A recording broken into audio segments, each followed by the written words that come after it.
Assalamualaikum warahmatullahi wabarakatuh. Kami dari kelompok 5 di sini akan mempresentasikan tentang mengelola komunikasi massa pribadi, merancang dan mengelola komunikasi pemasaran terintegritas. Anggota kelompok kami yaitu Ada Rohmah, Nanda Rizka Nurhaida, Jalsa Nurwidia, dan saya sendiri Muhammad Yusuf.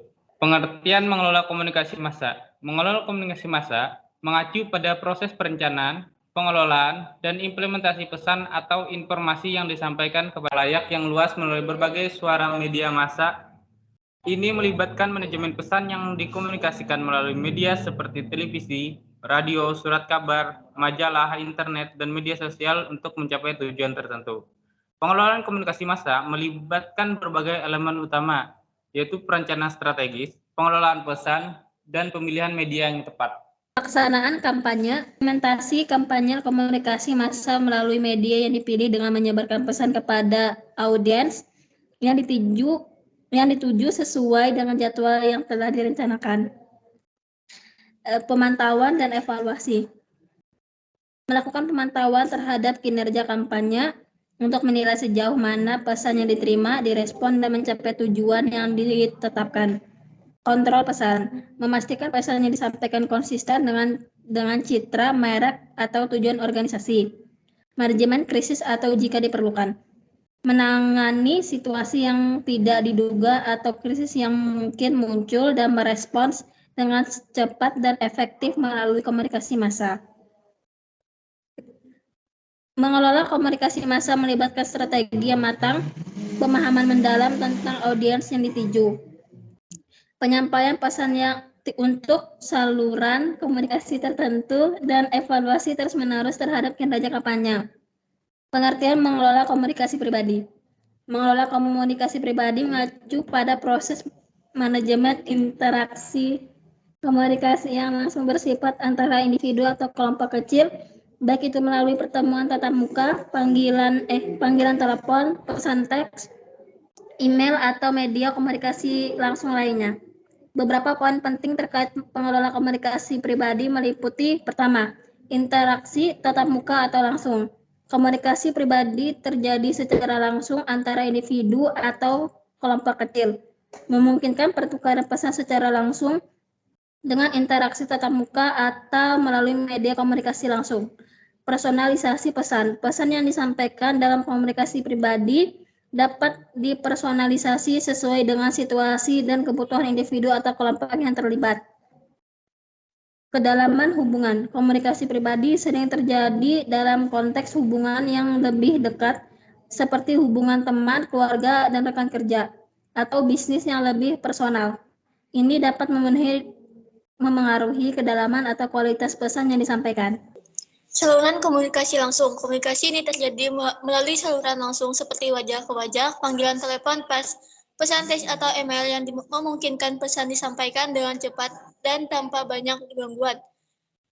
Keterlibatan emosional yang tinggi. Keterlibatan emosional seringkali lebih tinggi dalam komunikasi pribadi karena terjadinya interaksi langsung antara individu atau kelompok kecil. Ketepatan dan relevansi pesan. Karena bersifat langsung, komunikasi pribadi memungkinkan pesan disampaikan dengan lebih tepat dan relevan terhadap kebutuhan penerima pesan. Keterbukaan dan kepercayaan. Komunikasi pribadi cenderung terjadi dalam lingkungan di mana terdapat tingkat kepercayaan yang lebih tinggi antara pihak yang terlibat, memungkinkan keterbukaan lebih besar dalam pertukaran pesan. Pengelolaan komunikasi pribadi melibatkan kemampuan untuk menyampaikan pesan dengan tepat, efektif, dan sesuai dengan konteks hubungan serta situasi yang terjadi. Hal ini memainkan peran penting dalam membangun hubungan yang kuat, menyampaikan informasi dengan lebih mendalam, dan memastikan pesan yang disampaikan mencapai tujuan yang diinginkan dalam interaksi individu atau kelompok kecil. Pengertian merancang dan mengelola komunikasi pemasaran terintegrasi. Merancang dan mengelola komunikasi pemasaran terintegrasi adalah proses pengembangan dan pelaksanaan strategi pemasaran yang menyelaraskan dan mengkoordinasikan berbagai elemen komunikasi pemasaran ke dalam suatu rencana yang terpadu. Tujuannya adalah untuk menciptakan pesan yang konsisten dan efektif kepada audiens yang dituju melalui berbagai saluran komunikasi. Berikut adalah pengertian serta komponen-komponen yang terkait dalam merancang dan mengelola komunikasi pemasaran terintegrasi. Merancang dan mengelola komunikasi pemasaran terintegrasi melibatkan proses merancang strategi yang menggabungkan berbagai elemen pemasaran baik online maupun offline agar saling melengkapi dan menciptakan pesan yang konsisten kepada konsumen. Elemen-elemen komunikasi pemasaran ini termasuk perencanaan iklan, promosi, penjualan, pemasaran langsung, pemasaran konten, kehadiran digital, hubungan masyarakat, dan berbagai strategi komunikasi lainnya. Koordinasi pesan dan saluran komunikasi, merancang komunikasi pemasaran strategi terintegrasi, membentuk koordinasi pesan yang disampaikan di seluruh saluran pemasaran pesan yang konsisten dan terpadu di semua platform komunikasi adalah kunci dalam menciptakan pengalaman merek yang kuat. Target audiens, memahami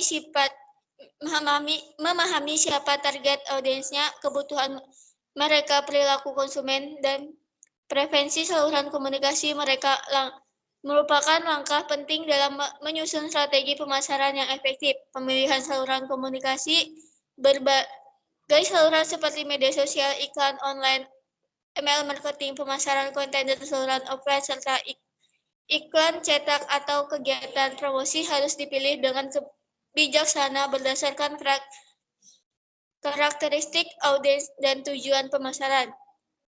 Integrasi dan koordinasi tim. Berbagai tim dalam organisasi termasuk pemasaran, penjualan, layanan pelanggan, dan keuangan perlu bekerja secara terkoordinasi dan terintegrasi untuk mencapai tujuan komunikasi pemasaran terpadu. Analisis dan pengukuran kinerja. Evaluasi terus-menerus atas kinerja setiap saluran komunikasi dan perbaikan berkelanjutan berdasarkan data dan analisis yang diperoleh. Fasilitas dan adaptasi, kemampuan untuk beradaptasi dengan perubahan tren pasar, respon terhadap umpan balik pelanggan. Merancang dan mengelola komunikasi pemasaran integrasi memerlukan strategi yang matang, pemahaman yang mendalam terhadap audiens, koordinasi yang baik di antara berbagai saluran, dan evaluasi yang kontinu untuk memastikan bahwa pesan yang disampaikan efektif dan konsisten di semua platform komunikasi. Baik, sampai di sini saja presentasi dari kami. Apabila ada kesalahan, kami mohon maaf. Wassalamualaikum warahmatullahi wabarakatuh.